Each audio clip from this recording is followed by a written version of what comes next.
My name is Jared Messick. I just got my PhD at Texas State. I've been working with landowners in Houston Toad habitat for about 4 years now.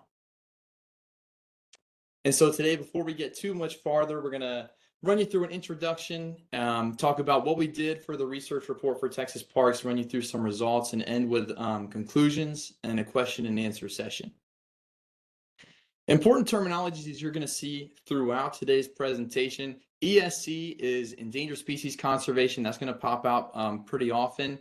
TPWDs, Texas Parks and Wildlife. Safe harbor agreements is another one. And then strategic communication is going to be mentioned throughout the presentation. I just kind of want to briefly mention that strategic communication, all that is, it's communications and messaging designed by an organization to accomplish a specific goal. So moving forward, that's going to be super helpful to have that in mind. All right, but throughout, we're also going to have polling questions to keep everybody involved. So our first polling question, they should be able to pop up on your screen. We want to know where you're from. Where are you tuning in from? So we want to know if you own land in Houston Toad habitat, if that's where you reside, if you're from Texas but not in Toad range, or if you're outside of Texas.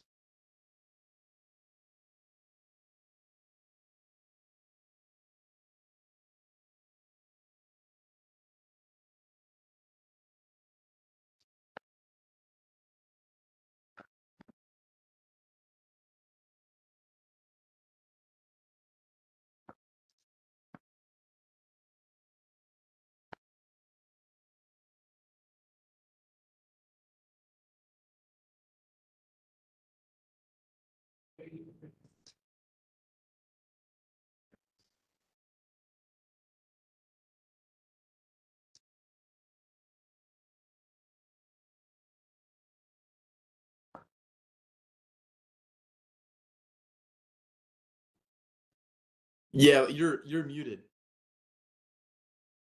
Okay.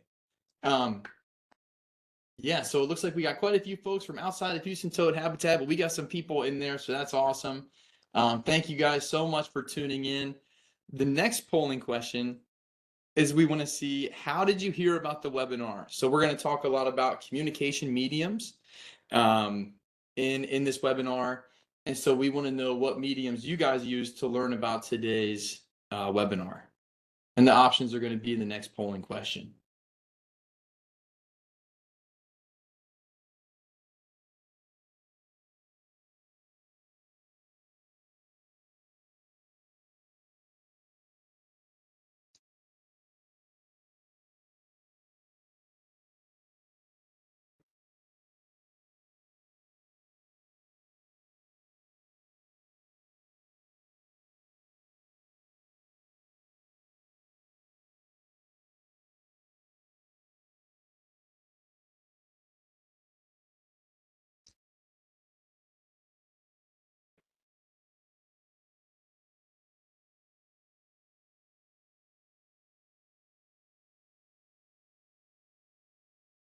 All right, so we'll go ahead and stop taking answers for that one. It looks like most of you received some Texas Parks staff, Texas Parks newsletters and publications, some online sources. So we'll keep that in mind for our discussion later on.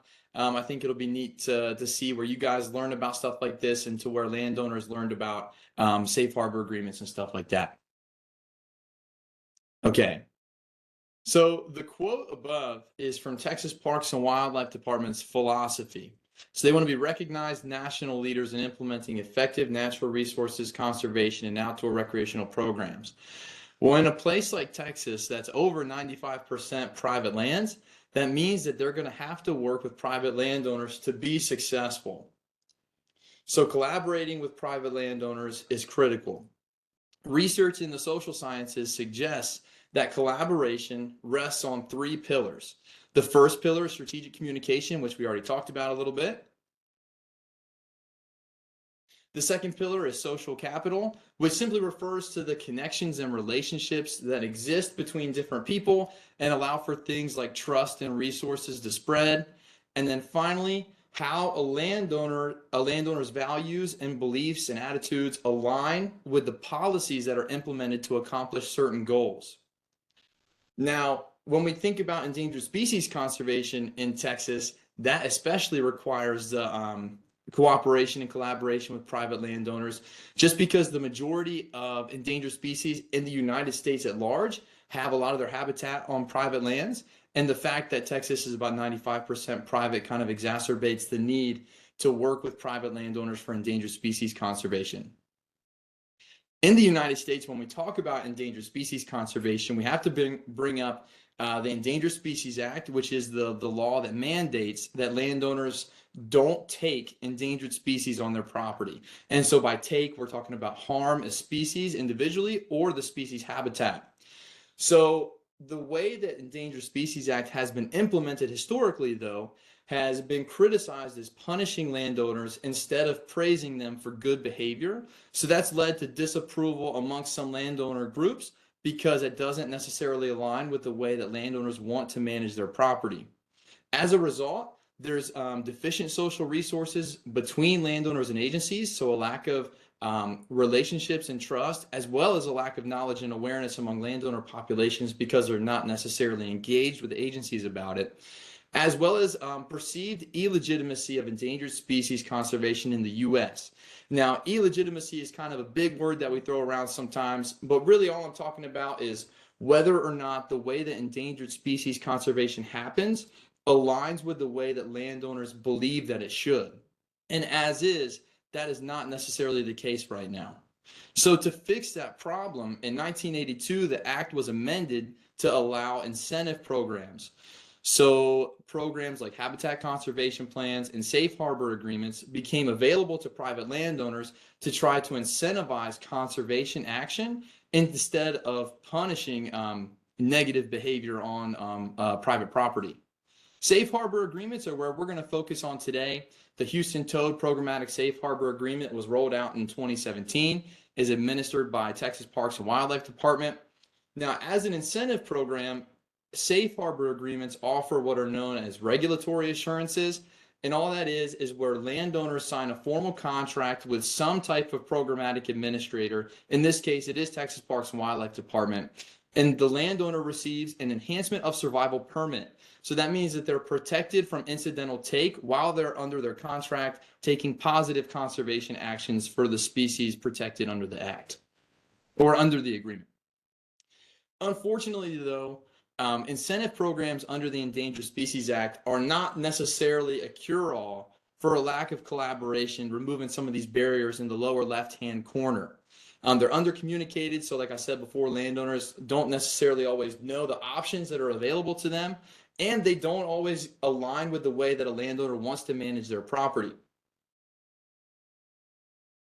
So due to that, we end up with 3 barriers to collaboration for endangered species conservation on private lands. The point of my research project, and Dr. Serenari's and Dr. Dano and Dr. Rubino, was to figure out how we can use the building blocks of collaboration mentioned on the first slide to remove these barriers that I just mentioned. So we had 3 objectives for the project. In the first objective, we wanted to see how we could use strategic communication to spread social resources to build relationships and trust among landowner populations.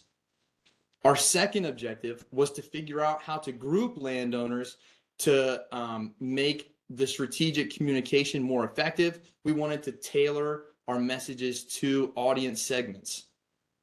And the third goal was to actually identify what ideal incentive program policy looks like in Houston toad habitat. All of this with the goal of seeing how we can use these building blocks of collaboration to create collaboration at a larger scale. Again, this all happened in Houston toad habitat in the context of the programmatic safe harbor agreement for the Houston toad. This applies to 9 landowners in Central 9 counties of landowners in East Central Texas, and the programmatic safe harbor agreement, again, offers regulatory assurance as kind of their headlining incentive. But these programs do tend to be popular among certain populations because of the technical assistance they offer. So landowners that engage in this cooperative process to develop an agreement, they work with agencies to create a management plan, and that part of the program is pretty popular among landowner populations. So moving into objective 1, how can we use strategic communication? Specifically, we're going to look at the design of messages to increase safe harbor enrollment. And we know that social resources are deficient. There's a lack of awareness, experience, and trust and relationships between landowners and agencies regarding endangered species conservation specifically. This has led to just, in general, a problem of reduced and ineffective communication.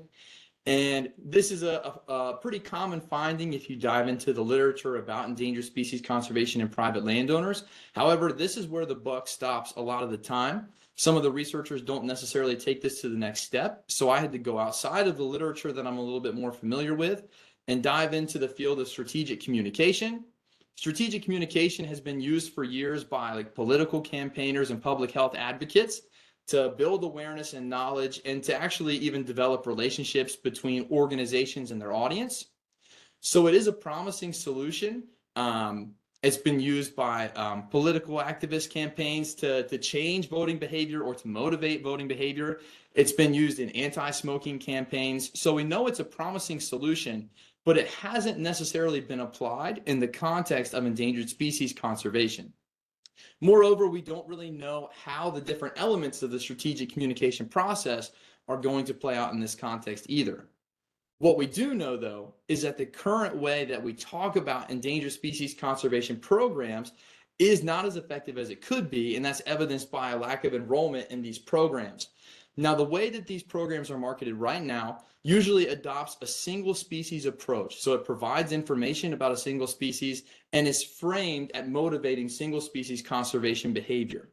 We know that landowners want to take good care of their land in most cases, but that doesn't necessarily always pertain to taking care of one species individually. So what I wanted to do with the first objective is to determine how the status quo works with landowners right now and how we can change the status quo and move messaging forward to potentially change landowner behavior with regards to safe harbor agreement enrollment.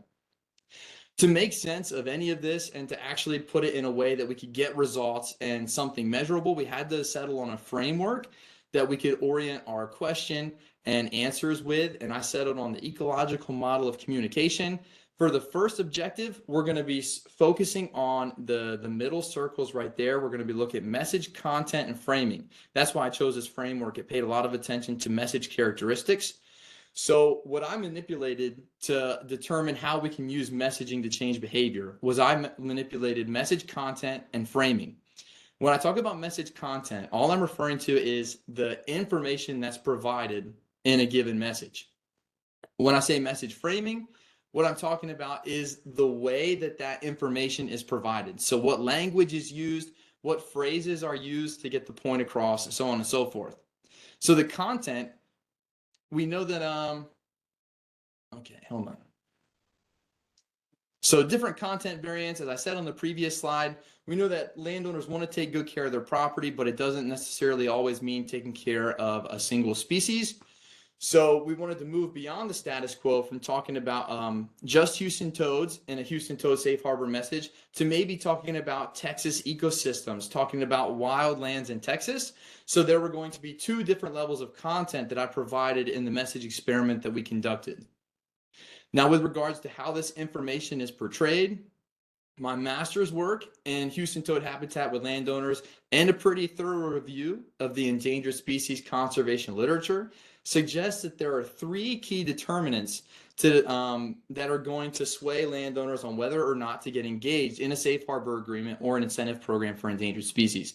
And that's someone's personal commitment to conservation, someone's property rights orientation, and the social norms that someone adheres to. So what we did is we took these determinants and turned them into message frames. So we turned them into different languages, different phrases that can be used in experimental messages to get a point across in a different fashion.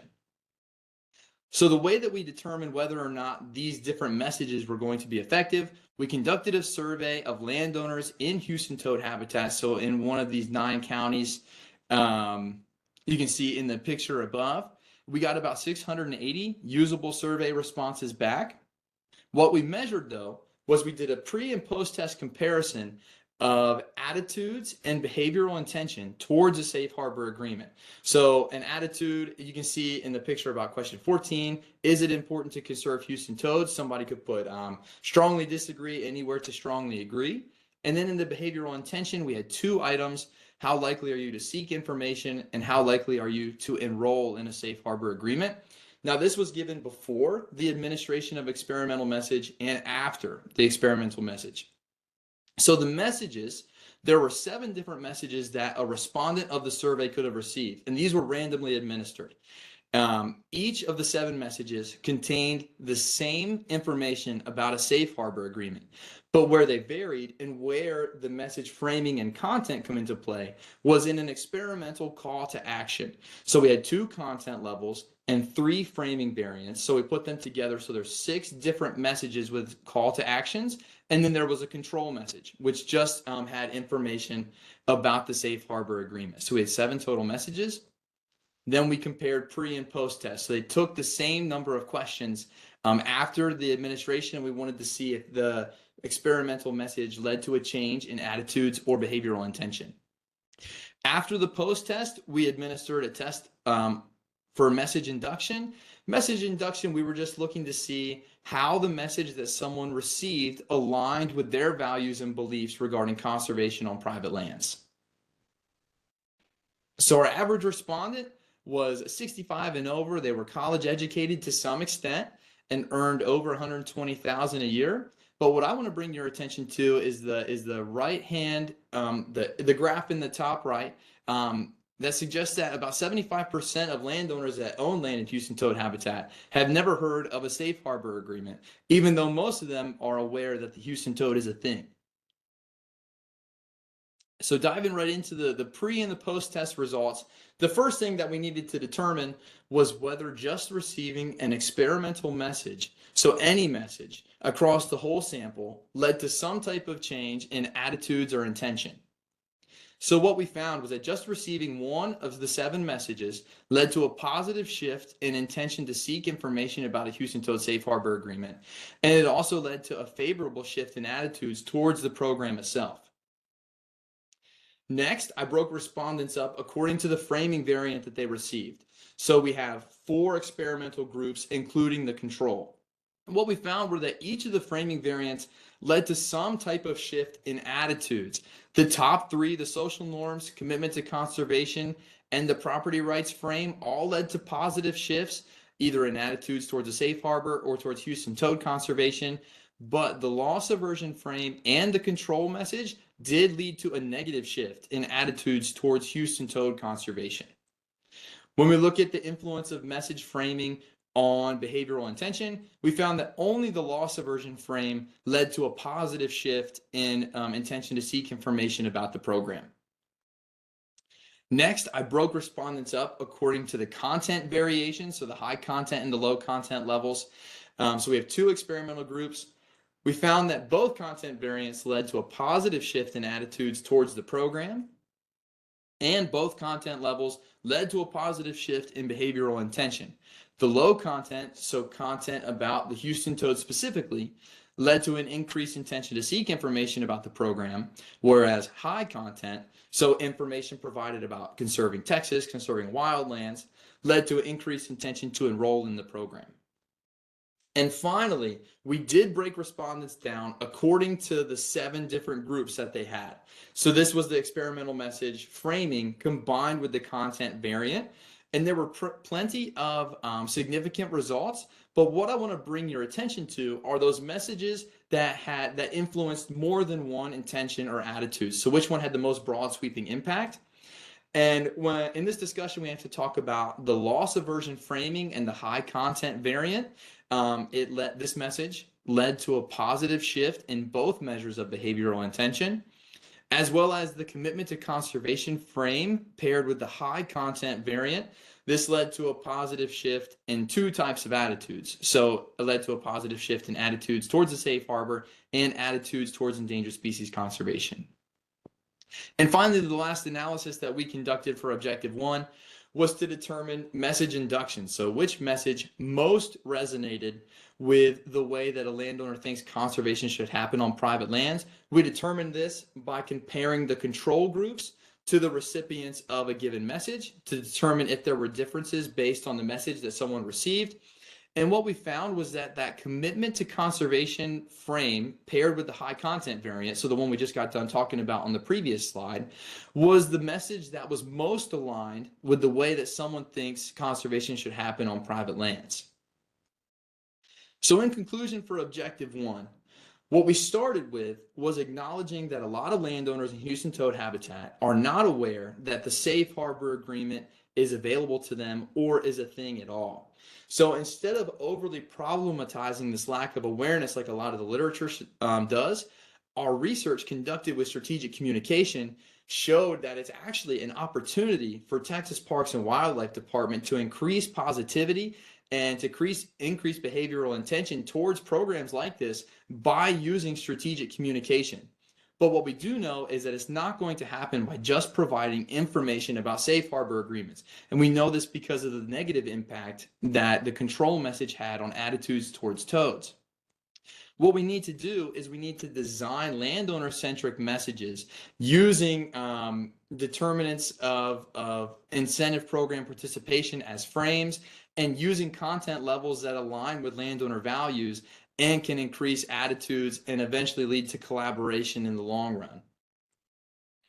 And the stars of the show here, as far as our message experiment were concerned, were those high content messages. So information about conserving Texas, about conserving wildlands, framed in a way to align with someone's personal commitment to conservation and their property rights orientation.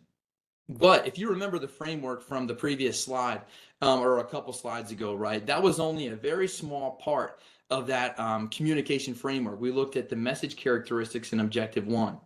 In objective two, we're going to zoom out quite a bit and we're going to look at how to effectively tailor these messages and other types of communications to improve some of that value misalignment and perceived illegitimacy that's currently associated with the way endangered species conservation happens in the United States. So the past approach to ameliorating some of this misalignment between landowners and endangered species governance was all about incentive programs and trying to get landowners on board with a program that was designed by the government to get people to try and incentivize people in ways that they thought was most effective. But what we've learned over the implementation of programs like this is that it's not necessarily the best way to get landowners to conserve endangered species on private lands. So in objective one, we looked at strategic communication as a solution to removing some barriers to collaboration at a large scale. So we want to do this again in chapter two, but like I said, we're going to look at a different part of the strategic communication process. For objective two, I'm going to start by looking at the role that a communicator, in this case, Texas Parks and Wildlife Department, plays in influencing the meaning that a communication has. So organizational impression management as a theory suggests that organizations that are communicating to a given audience behave in such a way that acts as a communication in and of itself. So not only are they sending messages, they're also behaving in a given fashion that communicates a meaning to a given audience. And this sounds pretty heady, but organizational impression management is something that happens every day. In the turn of the environmental movement, for example, organizations began to rebrand themselves as environmentally friendly in a process known as greenwashing. So they began to portray themselves through behaviors as environmentally friendly. And that's a way that they tried to manage their impression among audiences. A great example is BP. They changed their name and their logo to try and persuade their audience that they were environmentally friendly. So this happens all the time. So we want to know what it looks like when it's applied in an endangered species conservation context. And aside from a strategic communication solution, in objective two, I wanted to acknowledge the role that interdependence plays in removing barriers to collaboration at a large scale. My past research and a lot of the literature regarding endangered species conservation and private landowners suggests that landowners often value the opportunity to work alongside agency staff and even other landowners. But unfortunately, how to incorporate this into studies of communication and studies of landowner collaboration with agencies is understudied as of now. So I wanted to make sure that we could get that into objective two and investigate it as a possible solution. And then finally, before any of this can be effectively used, we have to know how to get the communication and the behavior and the message that someone needs to the correct person. You know, if we don't tailor our messages, they can end up preaching to the choir. It can end up falling on deaf ears. So it's important to segment audiences according to the type of message or communication that they need. So I also wanted to conduct that for objective 2, and that's what the main objective is. It says create typologies. That's interchangeable with audience segmentation. So we're grouping landowners to make messaging more effective. So we had 3 key pieces here. We wanted to segment audiences. Now this has been done before, but not with regards to the types of communications that people are going to respond favorably to in the context of endangered species conservation. Organizational impression management, despite the problems that bad impressions of organizations associated with endangered species conservation can bring about, it hasn't been applied in this context. So we wanted to see how we could use that here. And again, the role of interdependence has been a theme that showed up in all of my research to date with landowners and endangered species. So I thought that would have a role to play here as well. And the main objective here was to simply see how communication preferences vary by the types of landowners that we're going to create. So I used the same framework for objective 2, but I expanded upon it just a little bit, and we're going to focus on the center portion again. And we're going to add impression management because it is something that a communicator uses to communicate with an audience. Impression management has been conceptualized by a host of different people in a host of different ways, but a lot of the research suggests that in an endangered species conservation context, 3 key strategies that an organization can use to present themselves to try and realign themselves with landowner values are exemplification, ingratiation, and supplication. Now, exemplification is exactly what it sounds like. It's an organization trying to show themselves as exemplary to an audience, so people will want to work with them. Ingratiation is where an organization creates power and relationship among an audience through showing deference and by giving favors to that audience. And finally, supplication is where an organization engages in help-seeking behavior or displays of dependence on their audience to foster a sense of interdependence. I'm also going to investigate the type of mediums that people use and that people want to use to both learn about safe harbor agreements or form impressions about Texas Parks and Wildlife Department.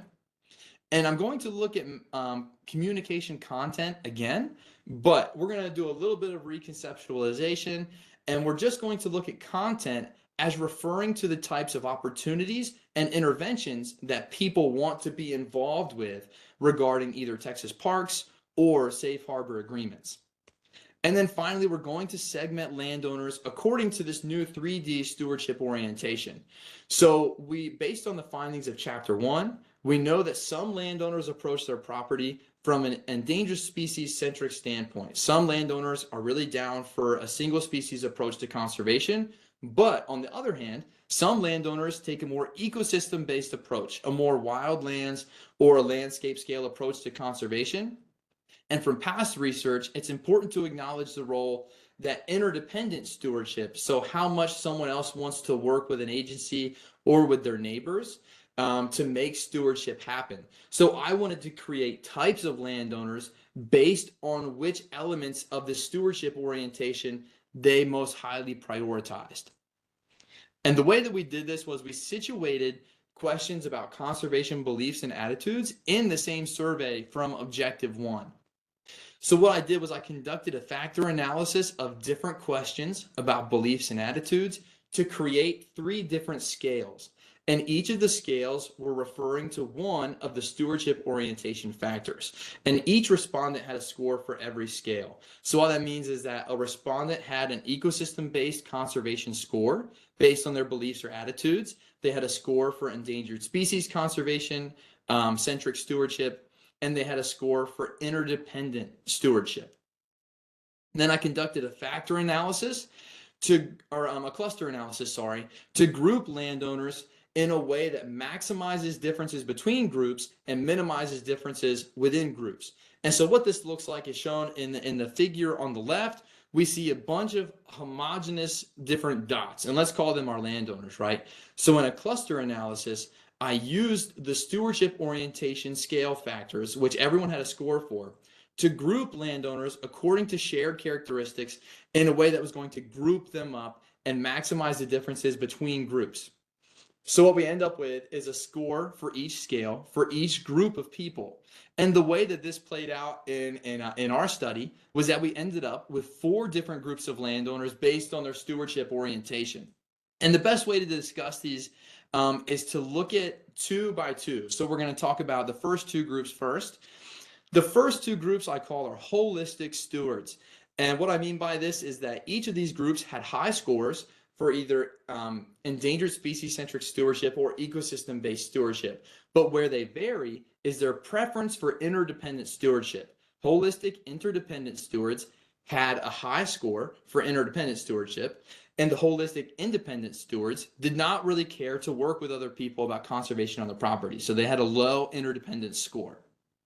The final 2 groups were oriented towards either endangered species, conservation-centric stewardship, or ecosystem-based stewardship. So we had 4 total groups. After I grouped landowners, I measured preferences for each of the 3 impression management strategies mentioned on the previous slide.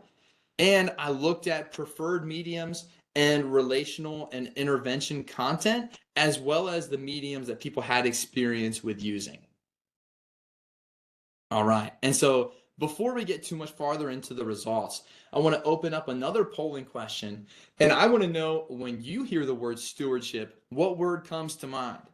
Is it interdependence? Is it ecosystem based, endangered species centric? I'll stop giving away possible answers and let you guys fill some stuff in.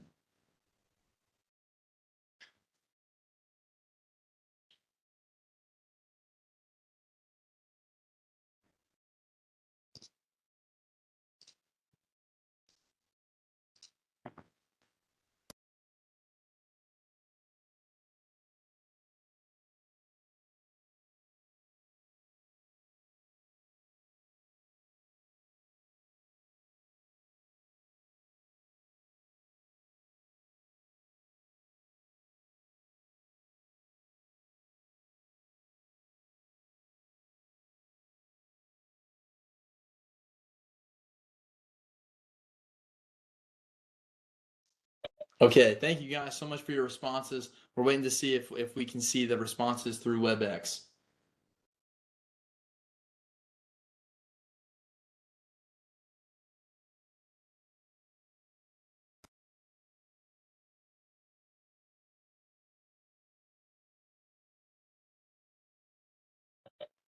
All right, thank you so much. So the same sample characteristics as last time. Remember, just to keep it fresh in our minds, I do want to point out again that 75% of the sample had never heard of the Safe Harbor Agreement. So now we're going to dive into differences between each of those 4 groups that we mentioned before, with relation to the types of communications that they want to receive about Safe Harbor agreements. So first, I want to look at the preferences for the impression management strategies. And what we found was that the holistic interdependent stewards tended to be more positive towards just about every communication preference that we measured. Here you can see that their highest score was for supplication, and that's help-seeking behavior or displays of dependence on an audience by the organization. So that would mean like Texas Parks and Wildlife Department reaching out with messages like, "We need your help as a landowner," and things like that. You can see that was very resonant with the holistic interdependent group. But when we look at the other side, the ecosystem-based independent stewards were not favorable towards supplication strategies at all. So when we're suggesting which of the impression management strategies may be the most effective, I tended to look towards the more neutral options and suggest that exemplification and ingratiation strategies may be those that might be most effective for the most landowners. And we'll dive into what that looks like in a second. Now, regarding the types of communication mediums that people have used in the past to either form an image about Texas Parks and Wildlife Department or to receive information about Safe Harbor agreements, the cool colors on the left represent the mediums that people have used to develop an impression of Texas Parks and Wildlife Department. And the warm colors on the right represent the mediums that people have used to learn about a safe harbor agreement. And what we found here was that really there weren't too many differences between the groups, and that most of our sample, again, had never received information about a safe harbor agreement through either of the mediums. Regarding content, about the types of interventions and opportunities that landowners want to be involved with regarding Texas parks or safe harbor agreements, most of the landowner groups wanted to be involved with Texas Parks and Wildlife Department in some type of face-to-face capacity, whether that's through an on-site field survey, an information session, or a technical consultation. Now, there were some differences between groups, but what we see are that our holistic landowner types were interested in those face-to-face information sessions about safe harbor agreements, where most of the landowner groups, all but the ecosystem-based independent stewards, were interested in on-site field surveys with Texas parks. Regarding the types of information that landowners want about a safe harbor agreement, there were no significant differences between the groups. Each landowner type wanted the same information about a safe harbor agreement. So they wanted to know about what they can and can't do on their land if they sign up for the agreement. They want to know about the enrollment process, and they want to know who's going to have access to their property and when. And finally, the final figure here is to determine differences in groups based on the type of medium that people want to be communicated with about safe harbor agreements. And the interesting thing here, in my opinion, is that despite the idea that most people want to be involved with Texas Parks and Wildlife in some face-to-face capacity, they did not want to receive information about safe harbor agreements through a face-to-face medium, and that's represented by the small green boxes at the top of the figure. Each of our landowner types preferred to receive information about a safe harbor agreement in a non-face-to-face capacity. And we'll dive into that result in a little bit. I just thought that was very interesting. And finally, why does any of this matter? And we just threw so many results at you. So to determine which of these results are going to be some of the more influential moving forward, we conducted a multinomial logistic regression, and all that was to determine which of these factors that we investigated, so which of the communicative preferences are going to be most significant in differentiating between landowner types. In other words, we wanted to know which of the factors can we use to predict landowner type, so then we can design messages to reach a specific type of landowner.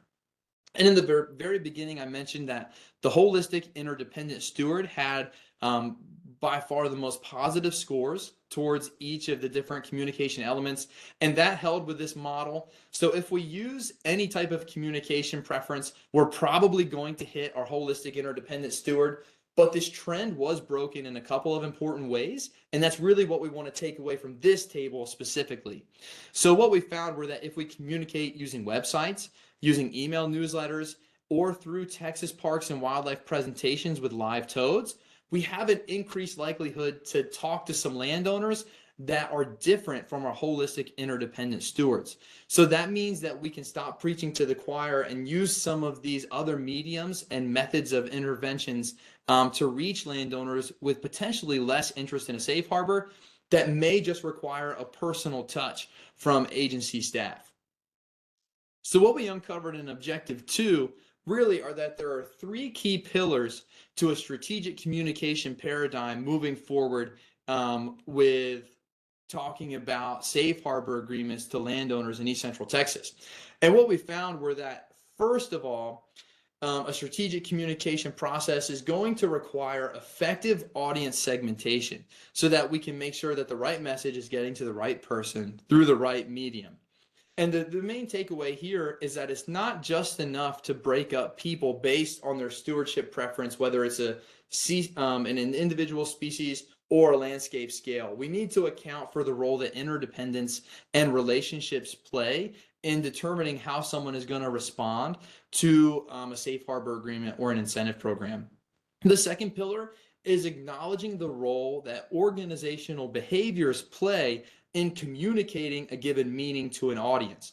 So in this case, we have to consider Texas Parks and Wildlife's role as the programmatic administrator of an endangered species conservation program. And I think what we see happening here is this opportunity for Texas Parks and Wildlife to use their existing reputation among landowners, which tends to be a great reputation. I know that a lot of landowners that I've spoken with personally have pretty favorable attitudes towards Texas parks, but they have this opportunity to leverage that existing impression with their new impression as an endangered species conservation program administrator.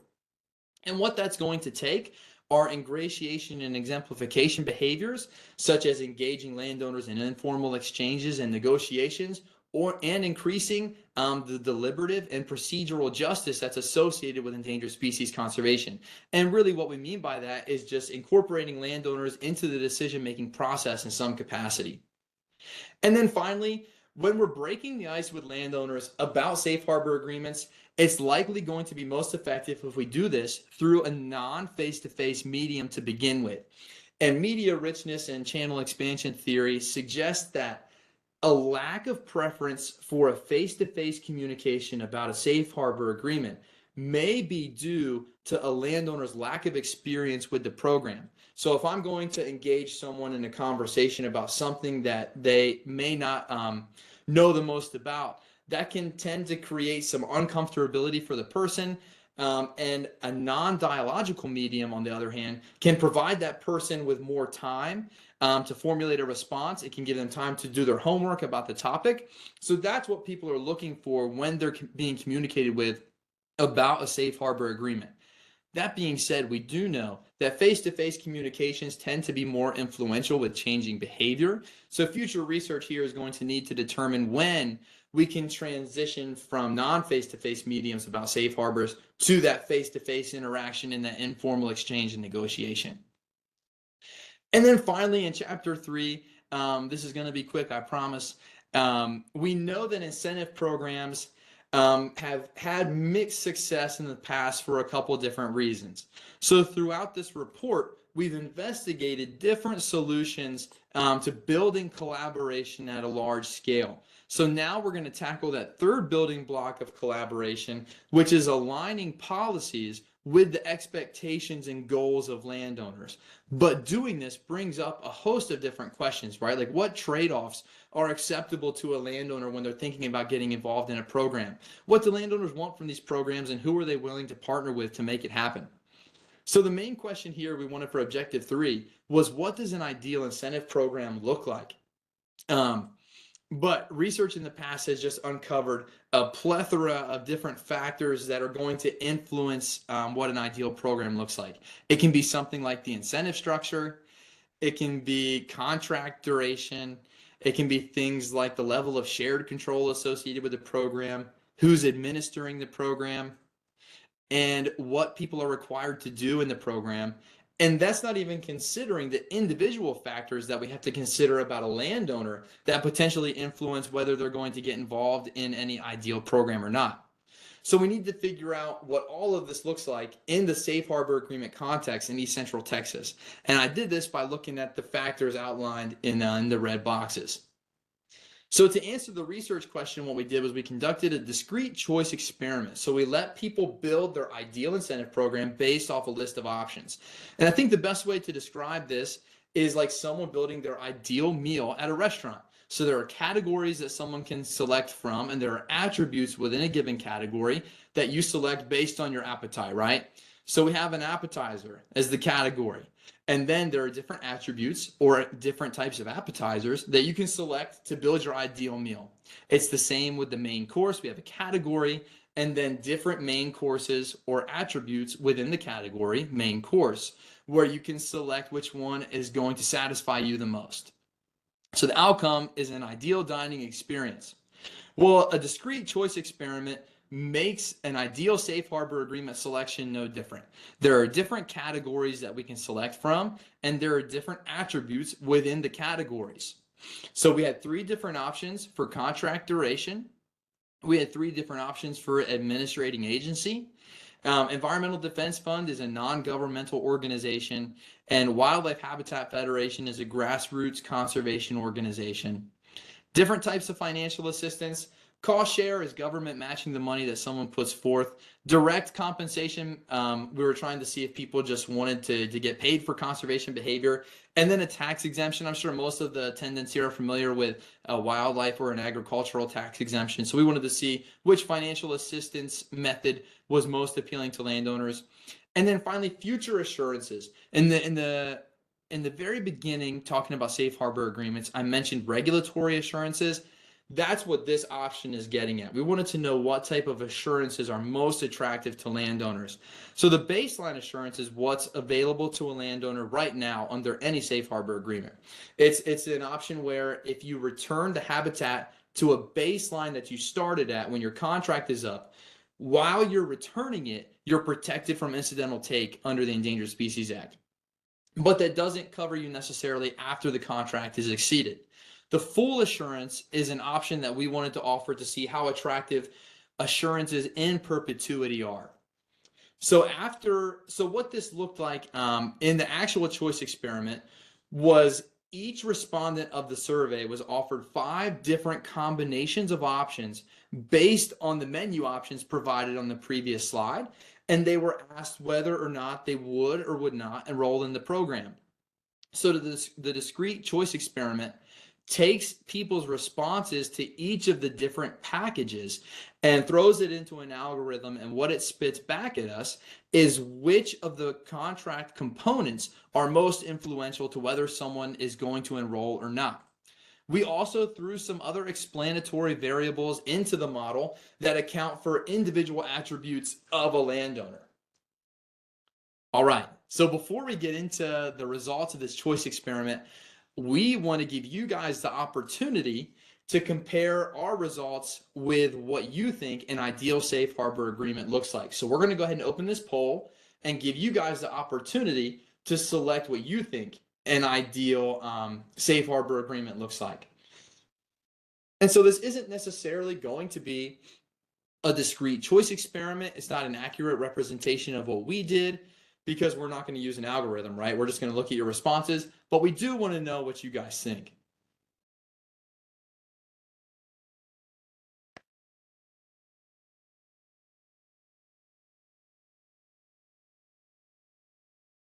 And again, as some of you get to the administrating agency, Environmental Defense Fund, just think of them as a non-governmental organization. And Wildlife Habitat Federation is as a grassroots program led by landowners for landowners to implement conservation practices.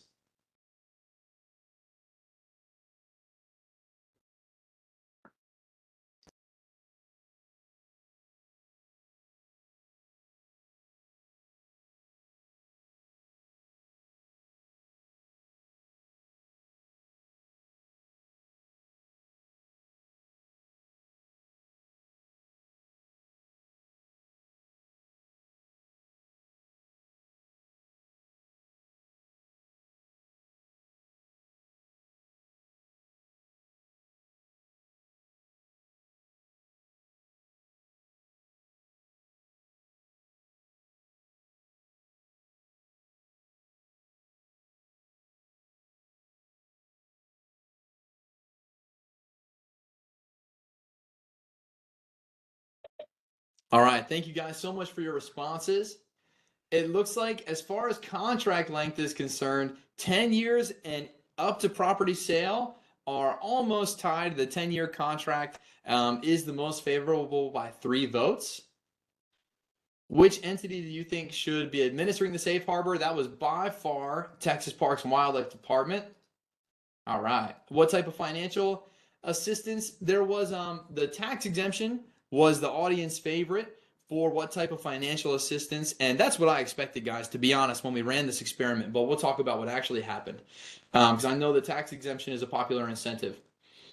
And then finally, what type of regulatory assurance? And baseline assurance and full assurance were tied for number 1, which makes a lot of sense. So landowners want some type of assurance. So great job. Thank you guys so much for participating. Now let's figure out what we actually found. So when we ran the choice experiment algorithm, we found that there weren't very many significant results for the different contract attributes. Actually, the only ones that we found were contract length and the type of assurances. So somebody's willingness to enroll in a safe harbor agreement decreased if there was a 30-year contract, and it increased if there were full future assurances. And I do just want to bring to your attention again that full future assurances, so protection from the Endangered Species Act in perpetuity, even after your contract expires, are not currently associated with a safe harbor agreement. So that's kind of an interesting take home there. But individual attributes, there were a couple significant ones to discuss. Somebody's willingness to enroll in a safe harbor increased with their interest to partner with Texas Parks and Wildlife Department, which makes a lot of sense. Somebody's willingness to enroll in a safe harbor decreased with their age. So in conclusion, an ideal safe harbor agreement in East Central Texas is really going to revolve around a shorter contract and an offer of future assurances that may need some work on the policy development end. These programs are going to be most attractive to younger landowners with an interest in partnering already. So in conclusion, what we found were that there are 3 key pillars to collaboration that that Endangered Species Conservation Administrating Agencies can strategically use to remove barriers to collaboration at a large scale. And it's going to require landowner-centric message design, alleviating bad impressions through behaviors, as well as targeting and tailoring these communications and policies towards the type of landowners that they're going to be most resonant with. And overall in time, hopefully this can lead us towards some collaboration. So what we've offered here are leverage points at a variety of scales. So places that agencies like Texas Parks or U.S. Fish and Wildlife Service can pour in resources to begin to bring about some of these changes in landowner populations or at the governance level. But the question is, where are these resources going to be applied first, and how can we move these things forward to actually make it actionable for agencies to take into consideration, and how can we reach landowners that aren't necessarily being incorporated into these design processes in the first place? So in recap, objective 1, we found that a combination of frames with a high content variant may be the most effective in increasing safe harbor agreement intention or behavioral intention towards the program.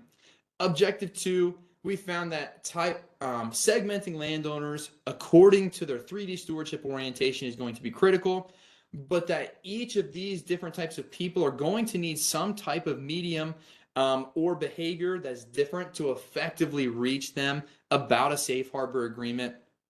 And then finally, objective 3, found that shorter contracts are going to be where it's at for most landowners, and that we may need to rethink the way that safe harbor agreements administer assurances to landowners and administer other types of incentives.